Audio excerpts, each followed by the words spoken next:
पैसा दे दिया होता। अगर ये पैसा हमें दे दिया होता तो 68 लाख अबुआ आवास बन जाते, लेकिन ये पैसा हमें नहीं दिया गया।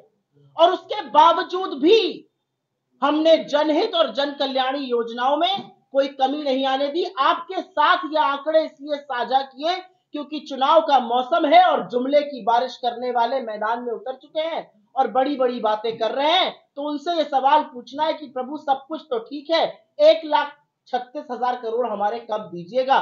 दे दीजिएगा तो हमारे बच्चों का, हमारे युवाओं का, हमारे वृद्धों का, हमारे गरीबों का भला हो जाएगा। मैं यहां आने से पहले बीजेपी का घोषणा पत्र पढ़ रही थी। ये वही बीजेपी है जिसने 500 का सिलेंडर राजस्थान में देने की बात करी थी। मैं उत्तर प्रदेश से आती हूं, आपका लगा हुआ राज्य है। उत्तर प्रदेश में कहा था हर होली हर दिवाली फ्री सिलेंडर मिलेगा। कितनी होली कितनी दिवाली बीत गई, फ्री सिलेंडर नहीं मिला, सिलेंडर का दाम 1000 के पार करा दिया। अब कह रहे हैं यहां पर 500 में सिलेंडर देंगे। अरे पहले राजस्थान में दे दीजिए, 6-7 महीना 8 महीना हो गया सरकार बने हुए। मैं पढ़ रही थी यहां पर रोजगार की बात कर रहे हैं।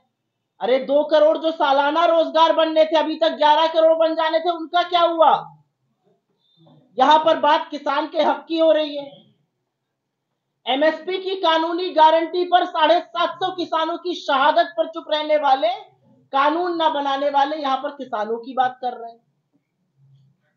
किस मुंह से आके झारखंड में आप बात करते हैं?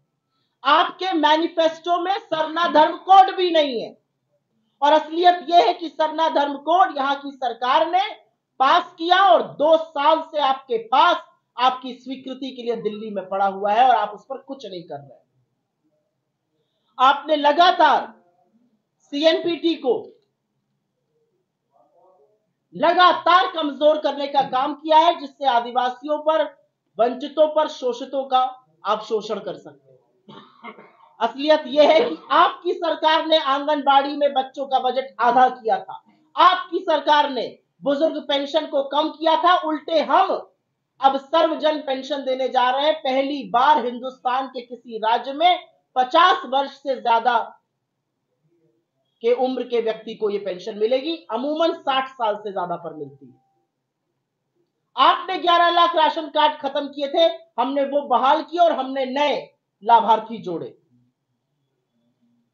बातें बहुत है करने को, लेकिन यह सच है कि चाहे वो सरना धर्म कोड हो, आपसे सवाल पूछा जाएगा आपकी मंशा क्या है? आप क्यों आदिवासियों के संस्कृति पर, उन पर, उनके हक पर, उनकी जमीन पर, उनके जंगल पर, उनके जल पर कब्जा करके अपने पूंजीपति मित्रों को देने की फिराक में रहते हैं? सब लोग देख रहे हैं कि छत्तीसगढ़ में सरकार बनते ही कैसे वहां पर लाखों पेड़ काटकर आप अपने पूंजीपति मित्रों को देने का प्रयास कर रहे हैं। इनके लिए कुर्सी लगा दीजिए यहां पे। असलियत यह है कि ओबीसी का जो आरक्षण था वो 14% था, हमने बढ़ा के 27% किया और केंद्र सरकार इस पर तैयार नहीं हो रही है। हमारी इन चीजों को स्वीकृति क्यों नहीं मिल रही है, ये सवाल हम जरूर पूछना चाहते हैं। और हम ये भी पूछना चाहते हैं कि औनी पौनी हल्की बातें करके चुनाव के मुद्दों से भटकाने वाले लोग आखिर में क्या चाहते हैं झारखंड के लिए? आखिर में वो क्या चाहते हैं झारखंड की जनता के लिए? वो क्या चाहते हैं झारखंड के गरीबों के लिए, यहाँ के आदिवासियों के लिए, यहाँ के मध्यम वर्ग के लिए, यहाँ की महिलाओं के लिए और यहाँ के युवाओं के लिए? बहुत सारे सवाल हैं, आपके कुछ सवालों का जवाब जरूर दूंगी और वो